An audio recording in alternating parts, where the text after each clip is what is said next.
For a lot of people, the activity of walking alone as one thing can be painful. I'm physical therapist Katie Wolfley, and today we are talking about why walking can be painful for some individuals and ways that we can test to see where we're lacking and areas that we might need to work on. So when we think about walking in a normal day, we usually all take about 6,000 to 10,000 steps per day, or maybe even more. And that causes repetitive loading and stress on one side of our body at a time, 6,000 to 10,000 times per day. No wonder our body is stressed from all of the normal work that we do. And when it comes to walking, we are designed as humans to be upright and walking, and our joints and muscles are designed to do so to keep that efficient. But sometimes when we lack mobility and strength in different areas of our bodies, that can lead to the breakdown of how we walk and cause pain at different joints. These can come from simple things in terms of sedentary lifestyle or even the normal aging process. But no worries, we can work on these things to get ourselves back on track and make walking a little less uncomfortable. So there are a couple of 4 fundamental things that we at least need to get ourselves walking with an appropriate form to be less uncomfortable. Number 1 is ankle and foot mobility. We need our foot to be able to move and adapt to the ground every time we hit the floor. Second, we need good mobility in our knees. So for those of us who know we have tension in our legs across the front side of our joints, that might already be an area we know that we need to work on. Third, we need good strength in our hips. Our hips work primarily in a side-to-side direction and with turning, and we need to make sure that we have strength in both for efficient gait to move forward. We also need good trunk and core strength. Our trunk and our core is supposed to contract and move, rotate as we move to help stabilize so that our body isn't moving in all sorts of different positions and directions as we move in a forward pattern.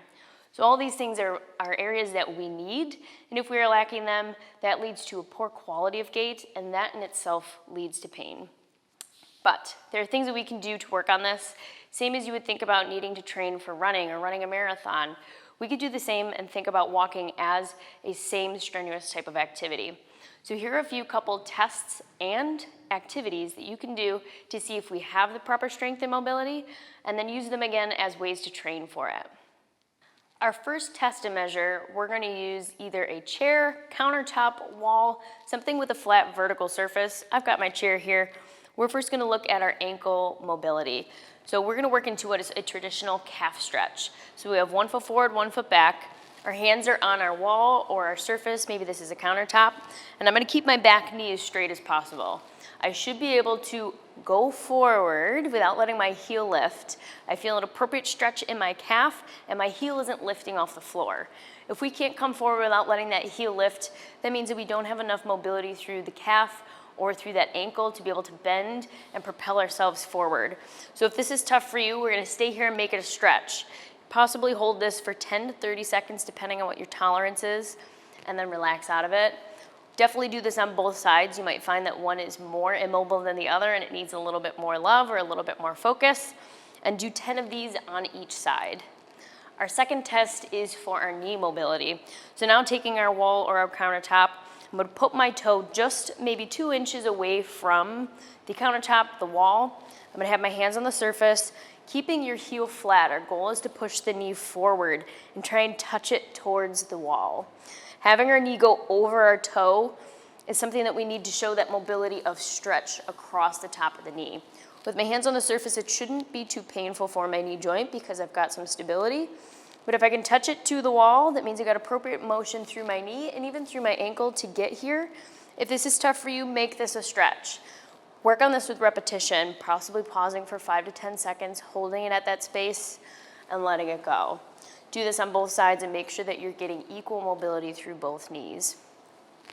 Then I'm going to get down to the ground for testing our hip and our core strength.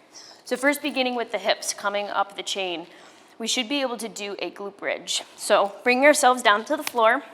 We should be able to, with feet hip width apart, lift our hips up to the ceiling, trying to get them as flat as we can with our hips to our knees. We should be able to hold this position for about 30 seconds. If you find that it's difficult or it's uncomfortable for any reason, we should work to train this. So if you can, maybe you start with just doing a lift and hold for 10 seconds, and you work through 10 repetitions. We're always trying to build ourselves up so that we can hold for longer.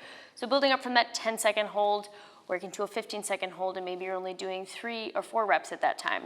Once you can get to a 30-second hold, we know we've got enough strength there. Our third and final one is to test our core strength. So working through a plank. If I bring myself onto my toes with my legs out behind me and elbows right underneath the shoulders, should be able to press away and keep a nice long line from my shoulders all the way down to my toes and hold this position for 30 seconds. If for some reason you find it difficult, this might be something that we need to train. You can take it down, make it a little bit easier.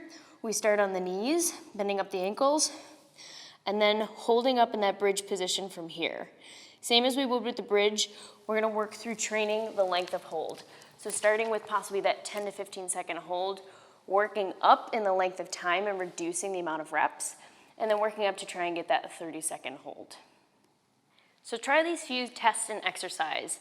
If you find that you're still having difficulty or that walking is still painful, even if you're training with these, then get in touch with us. One of our physical therapists would be happy to work with you, create a personalized plan to get you moving forward.